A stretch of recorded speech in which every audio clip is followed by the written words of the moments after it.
ഇതിങ്ങനെ നല്ല കിട്ടണം.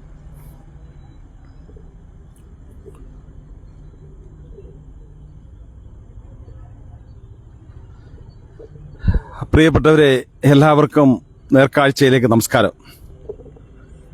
ഇന്നൊരു യാത്ര പുറപ്പെടാൻ തീരുമാനിച്ച ദിവസമാണ്. ആ ദിവസം കായംകുളത്തിൻ്റെ റെയിൽവേ സ്റ്റേഷനെക്കുറിച്ച് ഒന്ന് ചർച്ച ചെയ്യുക എന്നുള്ള ഉദ്ദേശത്തിലാണ് ഇന്ന് ഇത്തരത്തിൽ നേർക്കാഴ്ച ഒരു വിഷയമായി നിങ്ങളുടെ മുന്നിലേക്ക് വരുന്നത്. കായംകുളം റെയിൽവേ ജംഗ്ഷൻ, ഇതാണ് നേർക്കാഴ്ച ഇന്ന് ചർച്ച ചെയ്യാൻ ആഗ്രഹിക്കുന്നത്. നമുക്കൊക്കെ അറിയാം, കായംകുളത്തിൻ്റെ പൗരാണികമായ ചരിത്ര വിഷയങ്ങളിലേക്കൊന്നും ഞാൻ കടന്നു പോകുന്നില്ല. നേർക്കാഴ്ച നേരായുള്ള വിഷയങ്ങളെക്കുറിച്ചാണ് ചർച്ച ചെയ്യാൻ ഉദ്ദേശിക്കുന്നത്.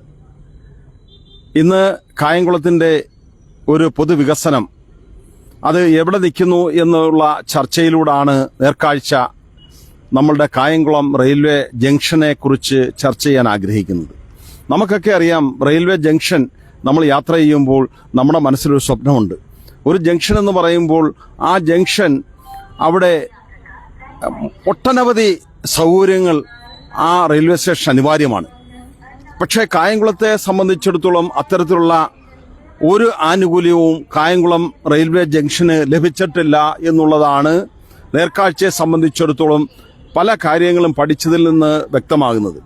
നമുക്കറിയാം, ഇവിടെ ഒരു ജംഗ്ഷൻ ഉണ്ടാകാൻ കാരണം ആലപ്പുഴ തീരദേശത്തൂടെ നമുക്കൊരു റെയിൽ പാളം അനുവദിച്ച് കിട്ടിയെന്നുള്ളതാണ്. ആലപ്പുഴയുടെ MP ആയിരുന്ന കായംകുളത്തിൻ്റെ പ്രതീക്ഷയായിരുന്ന ഒരു തീരദേശ പാത, അത് ആലപ്പുഴയിലൂടെ ബന്ധപ്പെട്ട് എറണാകുളത്തെത്തുന്ന ആ തീരദേശ പാത VM സുധീരൻ ആലപ്പുഴ MP ആയിരുന്നപ്പോൾ അതിനുവേണ്ടി നടത്തിയ അദ്ദേഹത്തിൻ്റെ പരിശ്രമത്തിൻ്റെ ഫലം കൂടിയാണ് തീരദേശ റെയിൽവേ. ആ റെയിൽവേ ഉണ്ടായപ്പോഴാണ് കായംകുളത്തിന് ഒരു ജംഗ്ഷൻ എന്ന പദവി കിട്ടിയത്. ആ ജംഗ്ഷൻ പദവിയിൽ മാത്രം ഒതുങ്ങി നിന്നുകൊണ്ട് കായംകുളത്തിൻ്റെ റെയിൽവേയുടെ ഒരു വികസനവും അനുവദിക്കാത്ത ഒരു സാഹചര്യം കായംകുളത്തെ സംബന്ധിച്ചിടത്തോളം അവിടുത്തെ ജനങ്ങൾ പല രീതിയിലുള്ള അവരുടെ പ്രതിഷേധവുമായി മുന്നിട്ടിറങ്ങിയിട്ടുണ്ട്. പക്ഷേ അതിനൊന്നും ഫലം ഉണ്ടായോ എന്നുള്ളത് നമ്മൾ ചർച്ച ചെയ്യേണ്ടതാണ്. കായംകുളത്ത് എന്താണ് റെയിൽവേ സഹായിക്കേണ്ടത് എന്നുള്ള ആ ഒരു വിഷയം ചർച്ച ചെയ്യുമ്പോൾ കായംകുളത്തിൻ്റെ ആ ഒരു പശ്ചാത്തല സംവിധാനം ഏറെ ഒരുക്കേണ്ടതായിട്ടുണ്ട്.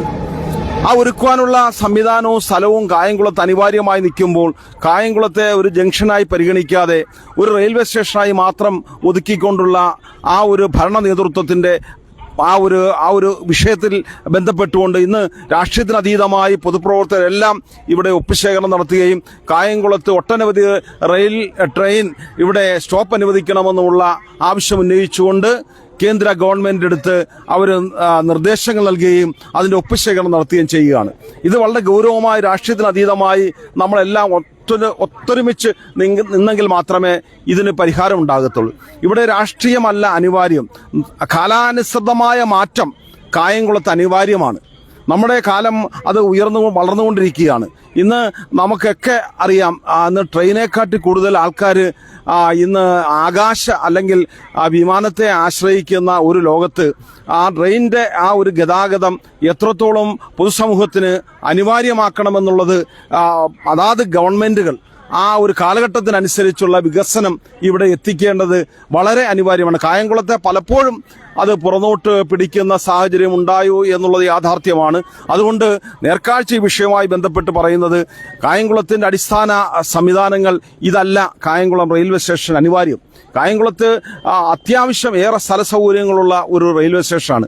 ഇവിടെ കായംകുളത്ത് ചരക്ക് ഗതാഗതത്തിന് ഏറെ സാധ്യതയുള്ള ഒരു സ്ഥലമാണ്.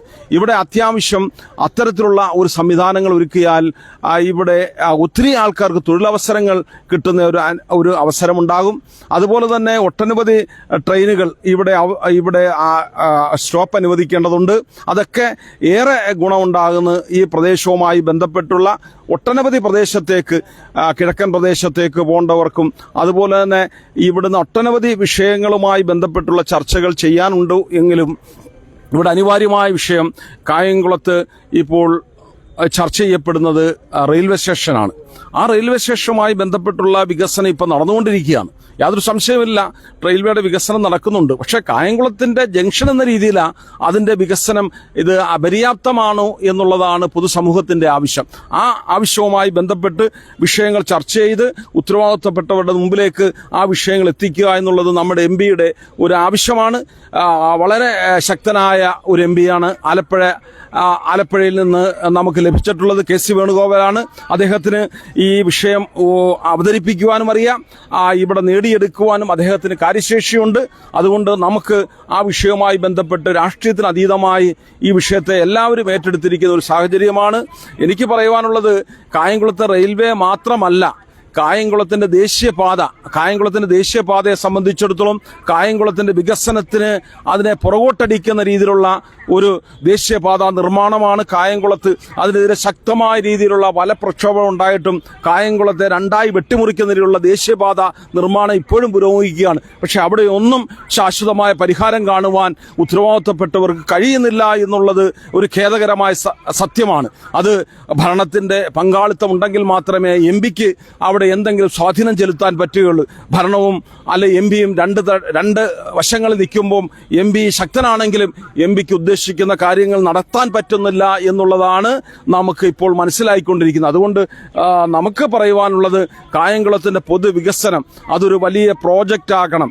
ആ പ്രോജക്റ്റ് ആക്കിക്കൊണ്ട് കായംകുളത്തിന്റെ റെയിൽവേ, കായംകുളത്തിന്റെ ഇവിടുത്തെ കായലോര ടൂറിസം ഇതുമൊക്കെയായി ബന്ധപ്പെട്ട് വലിയൊരു മാസ്റ്റർ പ്ലാൻ തയ്യാറാക്കി കായംകുളത്തിന്റെ ആ ഒരു പൊതു ഡെവലപ്മെന്റ്സിന് അനുകൂലമായ ഒരു പദ്ധതി തയ്യാറാക്കി MLAയും അതുപോലെ MPയും കായംകുളത്തിന്റെ ചെയർപേഴ്സൺ ഉൾപ്പെടെ ഇരുന്നു കൊണ്ട് ചർച്ച ചെയ്യുന്ന ഒരു വേദി ഉണ്ടാകണമെന്നാണ് നേർക്കാഴ്ചയ്ക്ക് ആഗ്രഹം.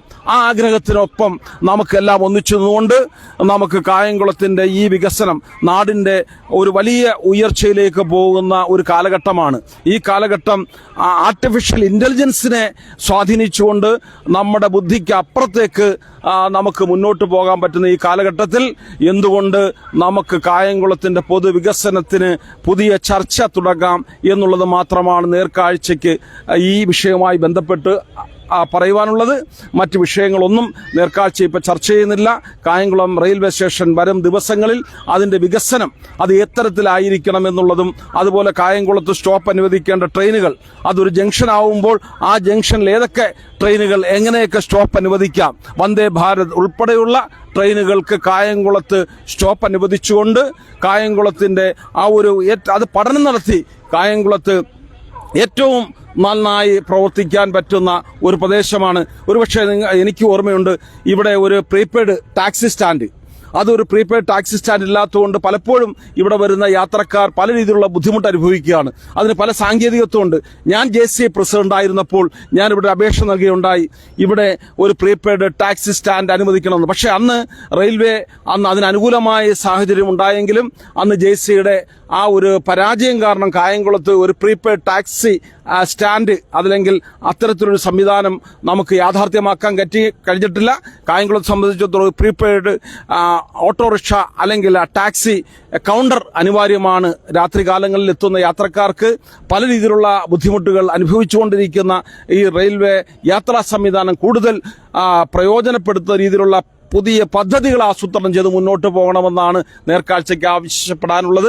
ഇതൊരു ഞാനൊരു ചെറിയ യാത്ര ചെയ്യുവാനെത്തിയ ഈ സാഹചര്യത്തിൽ ഈ ഒരു അഭിപ്രായം നിങ്ങളുമായി പങ്കുവെച്ചുകൊണ്ട് ബാക്കി വിശേഷങ്ങൾ നേർക്കാഴ്ച തുടരും എന്ന് മാത്രം പറഞ്ഞുകൊണ്ട് നിർത്തുന്നു. നേർക്കാഴ്ചയ്ക്കൊപ്പം cameraman advocate അനന്തുദേവിനൊപ്പം VM Ambilimon രശ്മീശ്വരം. Okay.